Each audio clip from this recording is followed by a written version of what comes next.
Since 1971, when President Nixon took the United States off what was left of the gold standard, the world has operated under a system of money called fiat. The dollar, the pound, the euro are all government fiat currencies. Fiat is a Latin word meaning let it be so. It is the law that this government currency be money.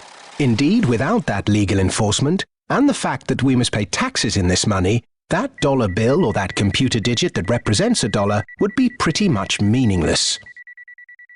Only the government has the power to issue fiat money, but banks can create it through lending. If somebody wants to borrow $10, a bank can create it from nowhere and lend it.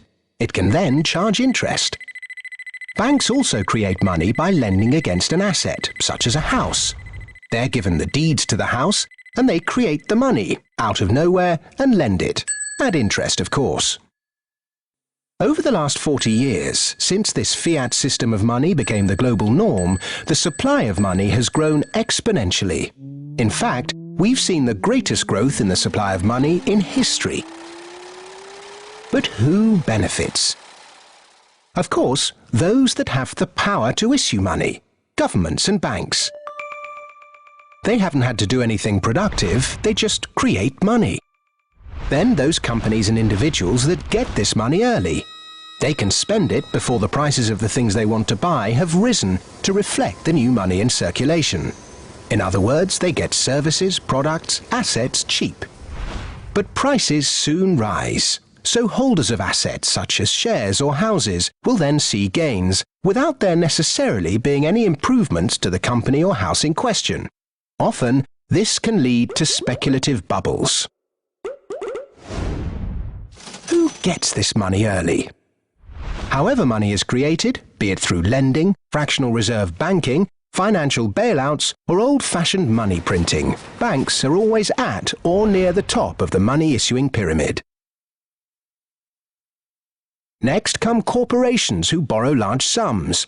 Those on lucrative government contracts for new ventures, particularly overseas. Banks' associate companies and partners. Those that borrow early and at low rates. And the bank's senior employees. They all quickly get their share of the pie. In some cases, this will come in the form of bonuses. But what about those at the bottom of the pyramid? Those on fixed wages or incomes? Those who live in remote areas? Or those with savings?